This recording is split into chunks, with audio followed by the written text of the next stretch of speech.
Hunter Biden is facing pressure from Republicans to testify this week as the House prepares to vote on finalizing an impeachment inquiry against his father, President Joe Biden. The House Oversight Committee told Hunter Biden's attorney, Abby Lowell, last week that it would begin contempt of Congress proceedings against Hunter if he does not comply with a subpoena to appear for a deposition this Wednesday, December 13th, according to CBS News. And according to Republican strategist, the GOP's Lucy Caldwell, the GOP's inquiry into Joe Biden will, quote, absolutely backfire. And University President Ken Gromley said in a statement, I have seen nothing even remotely resembling something that is an impeachable offense with respect to anything raised relating to President Biden. And the attorney, Abby Lowell, did have this to say on TV the other day. Let's watch. Your point is well taken, sir, but let me ask you, what have they said to you? What did prosecutors say to you and to your client as to why things changed? Yeah, that's a really good question. So they said nothing. Indeed, this was a complete surprise to us, notwithstanding we had been in contact with them. Indeed, I think about a week ago, I called the U.S. Attorney's Office for a status check so that I could come in and talk to them if they had any idea that they wanted to bring any additional charges after the gun charges. And at the time of that telephone conversation, they said, no, you already had that meeting. Well, that was based on their investigation years ago. So I said, I want a new meeting. And what they said was, well, we don't know we can do it. I wrote a letter both to David Weiss and copied the Attorney General saying, if there's any new evidence, then we should come in and address it. If there's no new evidence, then how can you justify anything other than what you did in June? And their response was first silence and then the indictment without any communication back to me. You know, again, if I've done this work, I am in the defense bar. That's not the way it works. Prosecutors engage with defense attorneys to discuss the investigation and the possible charges. It's just yet another way that Hunter's been treated differently than others in similar circumstances would be treated. Now, the argument that conservatives are out to get Hunter Biden is not a new one.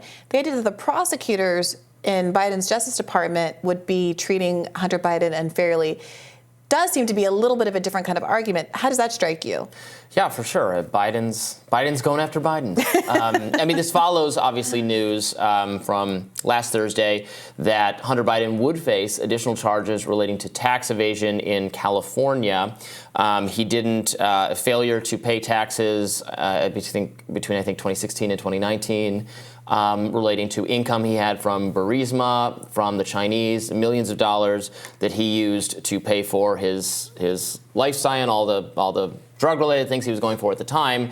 There was an allegation that he didn't file proper tax returns. He took deductions that let him keep a lot more of that money than he was supposed to. His attorney's position is that he did eventually repay all that money, so it's not an ongoing issue. This is exactly the kind of thing he was going to be protected from if the plea deal had gone through. This would not have been subject to prosecution, which, again, this is getting closer to stuff that is potentially of public interest. You know, whether he improperly filed out a form to have a gun. And I support the Second Amendment. I don't really care that much. It's not as big an issue of whether these incomes, if scrutinized, would yield some kind of rewarding Hunter Biden for access to his father, for Ukrainian policy, or something of that nature. So anyway, there is plenty to investigate and to look into. The charge that there is nothing remotely impeachable yet, that defense of President Biden so far, I think that's true, but they're not preparing a vote to impeach him. They're preparing a vote to further investigate whether impeachment should be on the table. Right. But what do you make of this argument made by the university president that it could spectacularly backfire? I mean, I presume that is intended to point to political consequences that would accrue if, after a lot of time, energy, and focus is put on the idea of a Biden impeachment, if none materializes at the same time that Donald Trump's cases, in contrast, are moving forward in a substantive way.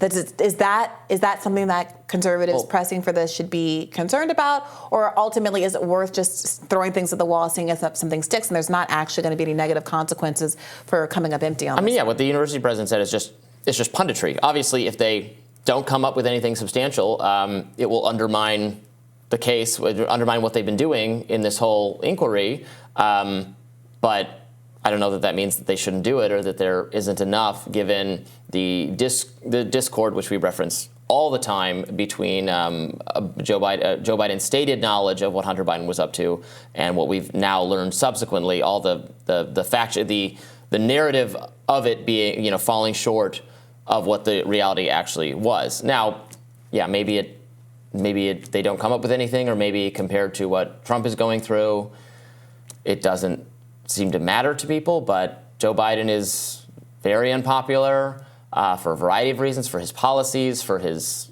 seeming age, and for the corruption of his son. I mean, these are serious charges that he failed to pay back his taxes. They don't necessarily impugn Joe Biden at all. Well, of course, the argument is that he has paid back his taxes. Well, that's for what these years. That's what he says. The accusation is that he didn't, but he's entitled to due process and presumption of innocence, just like any other American. I bet he does wish he had a way to have taken that plea deal after all. Hopes that had just skated through unremarked upon by the broader public and by the judge. It was the judge. Yeah, that was really the one who ultimately said, what? It was a liberal judge for all that so much of the criticism of the judges in these Trump matters is based on who appointed them or what their political affiliation is. It was a liberal judge who stepped in and said, hey, this is a very unusual level of immunity that's being granted here for completely unrelated charges. Right. Just anything that could come down the pike, he was going to be granted. Why does the agreement here on this gun charge have anything to do with tax charges in another state? Right. And I would say, regardless of whether you support the Second Amendment, I think the question is whether or not lying on a gun form can seem de minimis, but also the idea that there isn't a reasonable investment or a reasonable desire to have people who aren't in the throes of addiction procuring firearms. I don't think that's in conflict with a more open gun policy, a pro-Second Amendment gun policy. Supporting the Second Amendment doesn't mean you don't believe that there should be some regulations or restrictions on some people being allowed to have guns. Sure, and funny enough, one of the more kind of clumsy or frankly hazardous aspect of the Hunter Biden gun thing was that Haley Biden, his brother's widow, who he was dating at the time, just confiscated the gun and then just threw it in the trash, which was a very irresponsible thing to do. And of course, that's I'm not saying that should be charged or whatever, but that was while I understand her desire to keep it away from him, that was not the correct way to handle a firearm. So much of also the Trump legal discourse is about selective prosecution.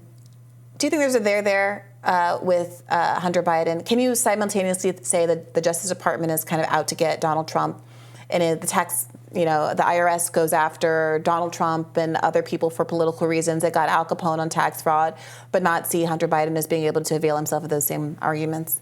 Oh, you're saying that people who think it's kind of a witch hunt against Trump maybe should wake up to the fact that perhaps it's a witch hunt. Yeah, what are the limits to those kinds of arguments?